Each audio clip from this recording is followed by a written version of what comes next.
General Tso's seitan in 30 minutes or less. We have made a tofu version of this. Today we're making a seitan version and it's quicker, it's faster, it's easier, the sauce is simpler. Let's get into it. First we're gonna start with the sauce. The sauce. You need half a cup of ketchup. Have a half cup of ketchup right here. You need half a cup of sweet chili sauce. This is basically just sweet chili sauce. You'll find it in the Asian section of your supermarket. It saves a lot of trouble. There's a lot of ways to make the sauce. This is not authentic, but General Tso's isn't authentic, so it's all good. It's not really Asian food. But this, I found, is a wonderful cheat and works really, really nice to make a great sauce. Next. Next is half a teaspoon of chili flakes or hot sauce. Okay, I'm using chili flakes today, but sriracha or your favorite hot sauce works just as well. 1 teaspoon garlic powder. A half teaspoon of black pepper. To taste, you know, do as much as you want. But you want some black pepper in this. It is kind of a peppery thing. And the spiciness, you can use more or less if you want to. It's all up to you. And now we mix that up. And it's a nice thick sauce, as you can see already, but it's going to be very flavorful. And it took like, what, 30 seconds to put together? Okay, once that's mixed, put it to the side. Walk away. By the way, while this is happening, you might want to have broccoli steaming and making rice, like ours is just about done. And that way you have your accompaniments when the seitan is ready. So really the rice takes the longest. So under 30 minutes, well, if you can make rice in under 30 minutes, we do brown rice, so it takes a little bit longer, but it's close. I do have an Instapot. I'll put a link in the description below of a video showing you how easy it is. Yes. Okay, next we're going to make the seitan. We're starting off with 1 cup of vital wheat gluten, otherwise known as VWG. Next. To that, we're gonna add 1 tablespoon of garlic powder and onion powder. Our onion powder got clumpy. The humidity got to it. And then. 2 tablespoons nutritional yeast. And then. 1 tablespoon white wine vinegar. Now, the white wine vinegar is on purpose. It actually cancels out some of the VWG taste that some people have a problem with in vital wheat gluten seitans.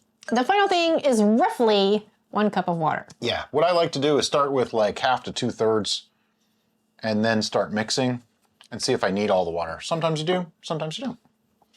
And it's gonna seem like you have way too much water at first. And I know, I didn't mix anything together. It's just the way I do it. But as you start mixing this together, it's a basic seitan. I mean, if you've made seitan before, that's what this is.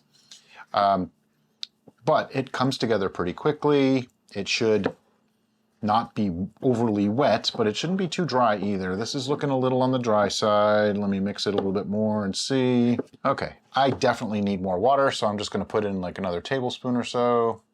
Essentially, all the dry should be taken up into the dough. I mean, think of it like making pasta or making bread. Same kind of concept, really.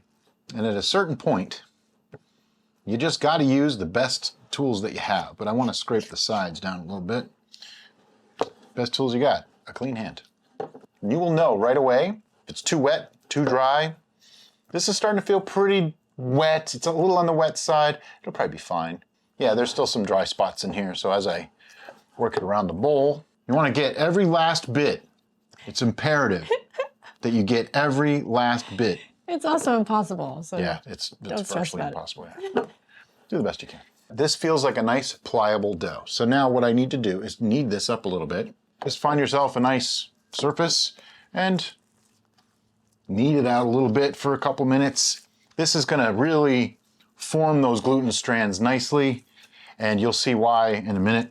Okay, once you get it to where it's pretty tough to pull apart, now you want to start making your pieces, something like that. And I'm just literally tearing chunks off. Don't make them too small. They'll cook way too fast and not taste real good because they're just going to be like crunch and nothing else. But, you know, like the sizes of pieces of chicken for, you know, lack of a better word. Takes a couple minutes. All right, so now we have our sauce made. We have our seitan broken up into little chunks. It's time to cook that seitan. Now, normally you would want to fry the seitan and then steam it. They're so small that you don't actually have to do that, and it works out really, really well. But what I did is I have my pan on 4 1/4 out of 5, and I'm gonna take some oil. This happens to be canola oil, and you're gonna use a significant amount because you are frying. So yeah, about that much. I just want like maybe a 1/4 inch across the whole pan and wait for that to come up to temperature. I'm probably gonna have to work in batches because this is a small cooktop and this is not the biggest pan, but this way I can get the best temperature control. We're looking for like 350 to 375 on the oil temperature. Right now it's at 82, so it's gonna be a minute. Alrighty, we're at temperature, so I'm just gonna start dropping these in. You should hear some sizzle when they hit the pan, like that. And I'm doing my round the clock type of frying, where you start at noon and you go around the world, around the clock. Not around the world, I guess. But that way you know which one you put in first, and you can flip them all appropriately. Takes about 7-8 minutes to cook them all the way. You want to flip them every couple of minutes. They should be crispy, but not over caramelized. Give them a little bit of room too, you know, just like anything that you fry. These will expand ever so slightly, so that's why making them tiny is probably the best way to go.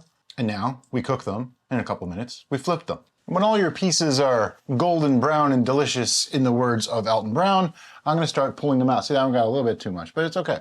Just remember the darker technically you get them, the crispier they're going to be. So get as dark as you can without burning. Notice how big they got too? Once all of your seitan is cooked, wipe out your pan, get rid of all that oil, and then we're gonna dump everything right back in. I have this on, 1.5 or so. The pan is still pretty hot though. And then take your sauce and dump it over. You wanna do this fairly quickly because all that crispiness that we cooked into it is gonna go away with the sauce. So, you know, time is of the essence. And then mix it around. Non più tra I farfalloni amoroso, notte e giorno di torno girano, delle belle turbando al riposo, Narcisetto a dolcino d'amor. As we always say, no cooking show would be complete without a tasting. So we've plated this up with some broccoli and some rice, and I'm gonna hand over the fork to Derek. It's also really hot, so hopefully I won't burn myself on film. I'm trying to get a smaller piece, but I want to get some rice in there with that sauce. It smells so yummy.